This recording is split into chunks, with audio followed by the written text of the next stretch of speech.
Masama na ugali ni Manong, sinabi niya pa sa akin. Di talaga kita tutulungan dyan, bahala ka mag-isa ka dyan, sabi niya ganun. Buti na lang mga tol, nakarinig yung kasama niya, tinulungan ako. Tinulak lang ng isang kamay. Alam niyo mga tol, ang bait ni nanay, tinanan niyo, binigyan niya ako na tilapia, hindi pa naluto, galing daw kisod, binili niya.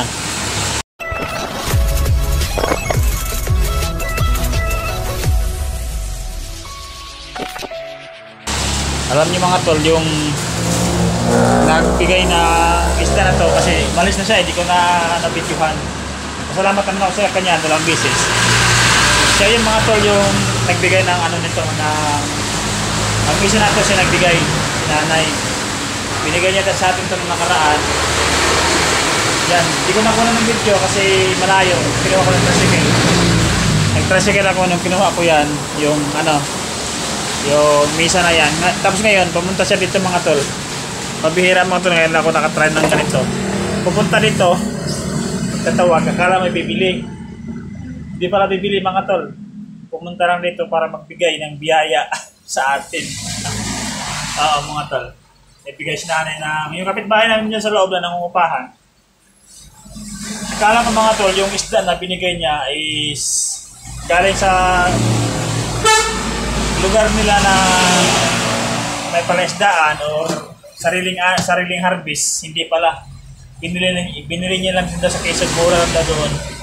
Kaya binigyan din tayo ng ano, ng isda. Makapalag natin. Kaya ito kung bakit, kasi dahil siguro nung nakaraan, nakamura siya sa atin sa pakyaw niya doon sa ano, sa pagkuha ng misa na yan, may bayad niya yan 100. Sabi ko kasi 150, kaso sabi niya 100 lang daw, tumawad siya. Pumayag naman ako. Malapit lang din naman. Wala pa sa mga 500 meters lang. Inisip ko kasi mga tol na baka malayo, kaya siningil ko siya ng 100 o 150. Sabi niya 100 lang daw kasi magaan lang. Kaya magaan lang din naman talaga. Kaya yung misa niya ganyan, yung isang misa na yan, may bibigyan sana siya. Kaso yung binigbibigyan niya yan, ayaw daw. Ayaw tanggapin, kaya mga tol, sa akin binigay yung misa na yan.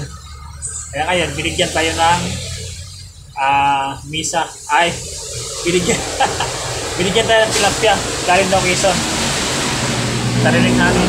Alam mo ba mga tol, yung binigay niya sa atin na tilapia, bait talaga yung nanay. At binigyan niya sa atin ng tilapia mga tulis, nalinis na, parang galing na sa bahay niya. Na ano ko mga tol, parang malamig-lamig pa siya, parang galing pa sa rip, sa freezer, parang malamig pa siya. Tapos, nilinis na, natanggalan na yung bituka.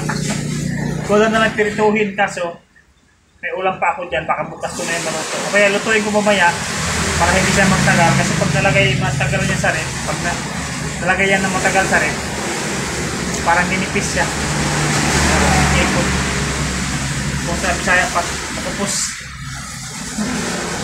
Kaya mga tol, lulutuin ko mamayang gabi, pero bukas na natin siya kakainin o ulamin.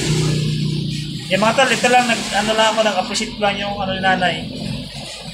Na-appreciate ko lang yung ano niya, kabaitan. Kahit kabaitan din pala yung babae na yan. Kasi lagi yan bumibili din ng bigas, ganyan. Kasi may tinatanong, papatulong din minsan, kaya tinatulungan ko naman din. Siguro gumaganti lang din. Maraming salamat mga tol sa panonood ng ating video, short video. Para lang ito mga tol sa pagdating ng araw na mayroon tayong maalala na ganitong may nakulang pala tayo ng video na ganito. May mga babait na tao pala dito. Yung kadalasan mga babait na mga tao na napupunta dito mga tol is yung mga taga-probinsya, katulad natin.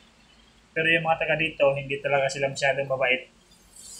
Tulad na nakarang araw na natrap ako doon sa kantuhan, ayaw talaga ako tulungan ni Manong.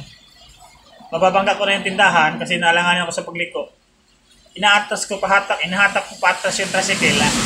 Kaso di ko naman siya mahatak paatras kasi paangat, paahon, paatras. Masama na ugali ni Manong, sinabi niya pa sa akin. Di talaga kita tutulungan dyan, bahala ka mag-isa ka dyan, sabi niya ganun. Buti na lang mga tol, nakarinig yung kasama niya, tinulungan ako. Tinulak lang ng isang kamay, nakaahon na ako. O, di ba? Kaya minsan mga tol, napaka-talk shit ng mga tao dito minsan sa paligid. Yung taga rito talaga. Mas mababait pa yung mga taga-probinsya. Yung taga rito talaga, yung mga nagninegosyo yung iba, yung mga mayayaman. Talk shit din, ba? Pero di naman siguro lahat. Pero yung kahapon nga, nainis talaga ako mga tol. Nasabak pa ako sa ulan. Nabasa ako, kahit nakaringkot ako, nabasa ako, pero dumagdag pa sa sakit ng aking ulo. Parang, alam mo ba yung galit na galit ka nang hindi mo malabas yung galit mo. Yun lang mga tol, maraming salamat. Kung nagustuhan mo mga tol yung ating video at ang content natin na ito, huwag naman kalimutan mag-like, mag-share at mag-subscribe para sa mga ika-ibang mga dokumentary pang katulad nito. Wala masyadong content mga tol, is nagsasalita lang tayo kasi na-appreciate lang natin yung kapaitan ni nanay na sa kapila. Nag-umuo pa lang dyan, matagal na doon sila umuo pa dyan. Pabalik-balik na sila siya na umuo pa. Pati yung kapatid niya ay pati yung mga anak niya dito yung bumibili. Ang babait ng mga anak niya.